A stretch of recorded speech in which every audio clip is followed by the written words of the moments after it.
Hello दोस्तों, welcome to my YouTube channel Excel Singh. आज के इस वीडियो में हम ये देखेंगे कि डिफरेंट डिफरेंट टैक्स रिजाइम में different different income tax slabs में हम टैक्स कैसे कैलकुलेट करें, उसका एक्सेल में कैसे कैलकुलेटर बनाएं और एक सिंगल फार्मूला कैसे हम बना सकते हैं टैक्स कैलकुलेशन के लिए, वो इस वीडियो में हम देखेंगे। तो दोस्तों, आप लोग जानते हैं कि हमारे इस साल हमारे पास इसमें दो ऑप्शन हैं, ओल्ड टैक्स रिजाइम और न्यू टैक्स रिजाइम। इन दोनों में से किसी को भी चूज करने का हमारे पास ऑप्शन है। तो हम दोनों को ही अलग अलग डिस्कस करेंगे, उनके अलग अलग फार्मूला बनाएंगे। जहाँ तक ओल्ड टैक्स रिजाइम की बात है तो उसमें एज फैक्टर भी मैटर करता है। उसमें 3 कैटेगरी है, बिलो 60 ईयर है, सीनियर सिटीजन है, सुपर सीनियर सिटीजन है। तो उस कैटेगरी को निकालने के लिए मैंने यहाँ पे फॉर्मूला लगाया है। जैसे कि डेट ऑफ बर्थ आप यहाँ पे डली है किसी भी पर्सन की, फॉर एग्जांपल, और यहाँ पे है जो डेट मेरी इस फाइनेंशियल की सबसे लास्ट डेट, मतलब 31/3/2022। तो मैंने एज निकाली। एज निकालने के लिए मैंने राउंड अप का फंक्शन यूज किया। राउंड अप का फंक्शन इसलिए क्योंकि अगर डरिंग द ईयर भी कोई सीनियर सिटीजन होता है या सुपर सीनियर सिटीजन होता है तो वही टैक्स स्लैब उस पर अप्लीकेबल होंगे। तो अब हम क्या करेंगे, जो हमारी लास्ट डेट है फाइनेंशियल ईयर की, उसमें से हम डेट ऑफ बर्थ माइनस करेंगे, डिवाइड बाय 365 करेंगे, कोमा 0 करेंगे। तो ये मेरी एज निकल के आ गई। अब यहाँ कैटेगरी देनी है मुझे। तो कैटेगरी के लिए मैंने क्या किया, फॉर्मूला यूज किया, इफ फंक्शन में लगाया मैंने यहाँ पे इफ। अगर जो एज है ये छोटी है 60 से, तो कोटेशन मार्क में हम डालेंगे बिलो 60 ईयर्स आ जाए। मैं यहाँ पे इफ फंक्शन के ब्रैकेट क्लोज नहीं करूँगा क्योंकि मैं मल्टीपल इफ फंक्शन यूज़ करूँगा, और मल्टीपल इफ फंक्शन में सबसे आखिर में जाके हम ब्रैकेट इकट्ठी क्लोज करते हैं।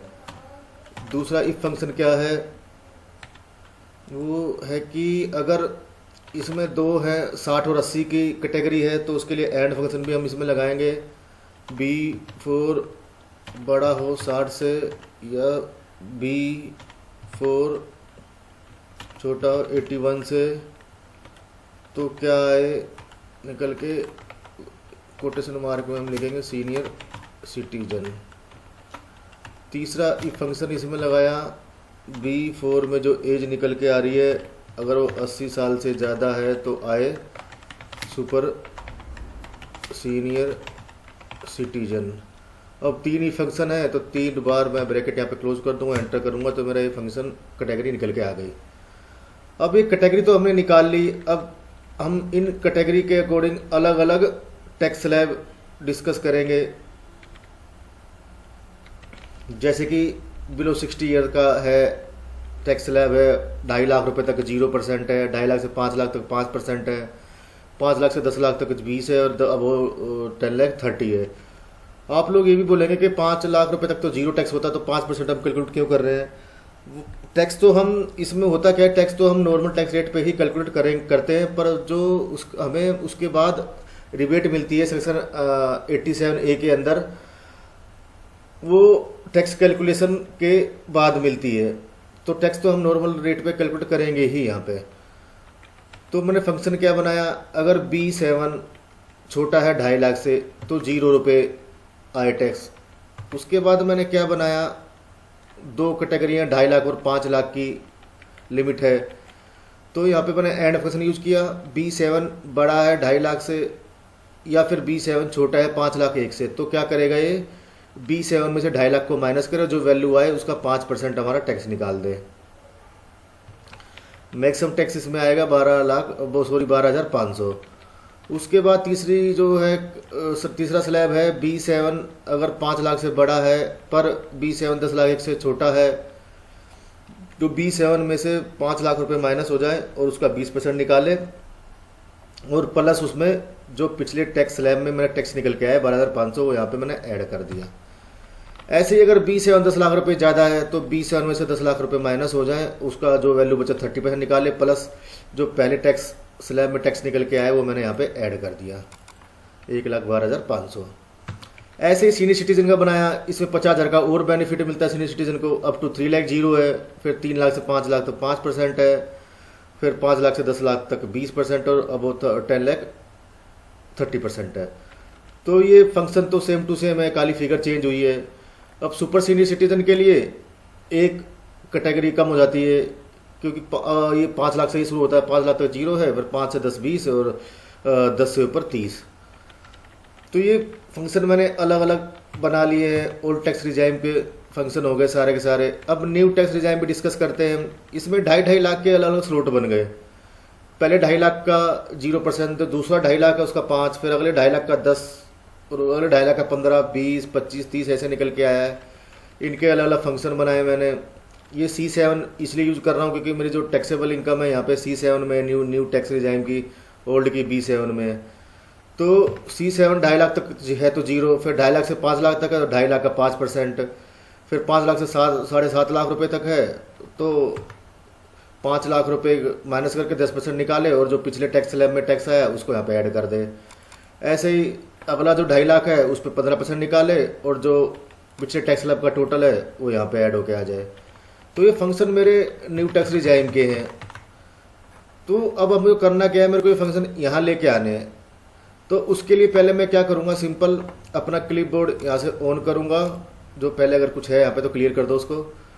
अब कुछ नहीं है, पहले मैं सिंपल इन सबको कॉपी करता हुआ चला जाऊँगा फंक्शंस को। Ctrl+C प्रेस करना है, खाली इनको सेलेक्ट करके सारे को। ये मेरा बिलो 60 ईयर पूरा सेलेक्ट हो गया। 4 इफ फंक्शन थे इसके, 4 ही सीनियर सिटीजन के। अब मैं सीनियर सिटीजन के कॉपी कर लेता हूँ।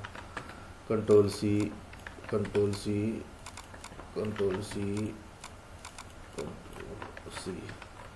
ऐसे ही सुपर सीनियर सिटीजन के, इसमें 3 ही फंक्शन है। ये मेरे सारे फंक्शन कॉपी हो गए। अब यहाँ पे मैं कैसे अप्लाई करूँ। अब क्योंकि ओल्ड टैक्स रिजाइम है तो ये एज कैटेगरी भी मैटर करेगी, तो हमें इसको भी यहाँ पे हमें मर्ज करना पड़ेगा। उसके लिए हम क्या करेंगे, इफ फंक्शन से हम स्टार्ट करेंगे। अगर जो B4 में जो वैल्यू आ रही है वो इक्वल है बिलो 60, ये एक्चुअली कोटेशन मार्क में हमें देना होता है, बिलो 60 ईयर्स। तो क्या फार्मूला लगाए, ये जो मेरा टैक्स स्लैब है, ये फंक्शन मैंने यहाँ पे बनाए हैं, वो मुझको यहाँ पे अब कॉपी करने हैं। तो मैं यहाँ पे राउंड अप का फार्मूला भी लगाऊंगा, क्योंकि राउंड अप जो टैक्स आए वो राउंड अप हो जाए, मेरा नेक्स्ट रुपी में कन्वर्ट हो जाए। तो उसके लिए मैंने यहाँ पे पहले राउंड अप का फंक्शन स्टार्ट किया, और जो बिलो 60 ईयर का मेरा है उसको यहाँ पे बस कोमा ला के सीधा को पेस्ट करते चले गए। This comma this comma this comma this. मैंने 4 इफ फंक्शन लगाए हैं, तो मैं 4 बार ब्रैकेट क्लोज करूँगा, कोमा 0 लगाऊंगा। ये राउंड का मेरा फंक्शन कंप्लीट हो चुका है। मैं ये जो अंदर के इफ फंक्शन है मैंने उसको यहाँ पे क्लोज किया है। जो बाहर का इफ फंक्शन है इसको मैं अभी क्लोज नहीं कर रहा हूँ, इसको सबसे आखिर में क्लोज करेंगे, क्योंकि ये भी 3 बार मुझे लगाना पड़ेगा। बिलो 60 ईयर, फिर सीनियर सिटीजन, फिर सुपर सीनियर सिटीजन। तब अब दूसरा हम लगाते हैं B5 अगर हो सीनियर सिटीजन के। तो क्या करे, सिंपल उसी तरह से राउंड अप स्टार्ट करे। अब मेरा ये है जो 4 फंक्शन है ये सीनियर सिटीजन के हैं, तो इनको यहाँ पे कॉपी करते चला जाऊँगा। फर्स्ट, सेकंड, थर्ड, फोर्थ, 4 ही फंक्शन है। 4 बार मैंने ब्रैकेट लगाई, राउंड अप का 0 लगाया, और ये दूसरा फंक्शन भी मेरा क्लोज हुआ। अब तीसरा इफ अगर ये equal to super senior citizen है तो क्या फंक्शन लगाए, वैसे ही राउंड अप लगाएंगे हम। और ये 3 फंक्शन है सुपर सीनियर सिटीजन के, उसको यहाँ पेस्ट कर देंगे। This comma this comma this. 3 बार ब्रैकेट क्लोज करेंगे, क्योंकि यहाँ पे 3 ही बार हमारा इफ फंक्शन आया है। अब राउंड की ब्रैकेट भी मेरी क्लोज हो गई।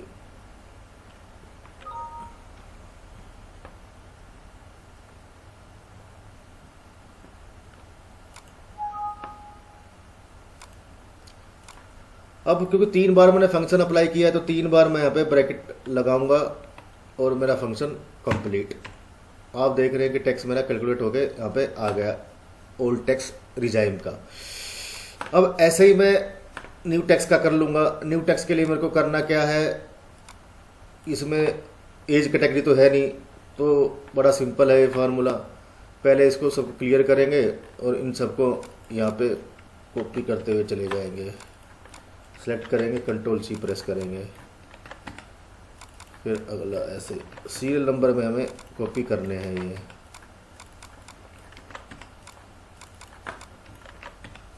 अब यहाँ पे कुछ नहीं करना है, एज कैटेगरी का तो है नहीं कोई सवाल, तो सीधा राउंड अप से स्टार्ट करेंगे और ये फंक्शन हम यहाँ पे कॉपी करते चलाएंगे। 1 2 3 4 5 6 7 7 बार ब्रैकेट क्लोज करेंगे। 1 2 3 4 5 6 7 राउंड अप का 0 लगाएंगे और एंटर करेंगे और मेरा ये फंक्शन क्लोज हो गया। कहीं हमने मिस टाइप कर दिया है, देखते हैं। यहाँ राउंड अप कर दिया, डी लगाना भूल गए। तो ये हमारा नए टैक्स रिजाइम में टैक्स कैलकुलेट होके आ गया है। अब इसके बाद क्या सवाल आता है कि रिबेट अंडर सेक्शन 87A। आप लोग जानते हैं कि ये मैक्सिमम रिबेट 12,500 रुपये तक होती है और जिसकी इनकम 5 लाख रुपए से कम होती है तो उसी को ये छूट मिलती है। तो इसका फार्मूला भी बड़ा सिंपल है। इक्वल टू प्रेस करेंगे, इफ़ फंक्शन स्टार्ट करेंगे।